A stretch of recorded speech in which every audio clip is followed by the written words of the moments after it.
I know that you've had conversations with Kris as well. Have you sort of developed somewhat of a friendship with her over this project? I have. I mean, I had no idea really when I started this little role. I was just so excited to be working with Ryan, but I've gained a friend that I cherish. I really do. She's a warm and generous and open and giving woman, and this was her best friend. I mean, this isn't a story about Kris Jenner or my character, but this was Nicole Brown Simpson was a young woman with a group of friends that loved her, and I do hope Kris, I read today that she was really hoping that this raised some awareness for domestic violence and by revisiting this case in Nicole.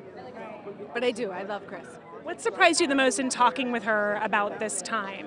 And did you talk with her before you started filming? Or? I did. I talked with her. I was cast, and then I met her the next night, just coincidentally out, and then we talked, and and I didn't know what my involvement would be with the show. We just have these little, it was the first episode, little bits, and so I think the most, she just told me really intimate, sweet things about their friendship, and the guacamole that she made, and just things to make it really human to me, because I watched the case, when it happened, and it was just nice to have little personal things to put in my back pocket, and to also realize that Kris loved her.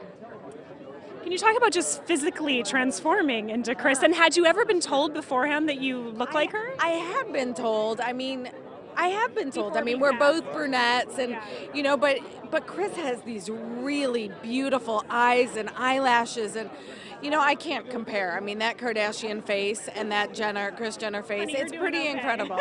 Thank you. I'm a little longer in the tooth than she was then, but I think it's hard because we're used to seeing Kris now, the whole look, but back in the 90s, she was a little, it wasn't such that look of the eye makeup and the eyelashes, so you lose a little. I can really do a good Kris Jenner now, but she looks younger than me. For the latest stories, be sure to visit eOnline and download the eOnline app. I actually had a question about the packages. Speaking of packages, yes. You're still cute. You're still cute. It's a lot of makeup. Yeah. Is Taylor Swift giving away her awards to her squad? This is so true.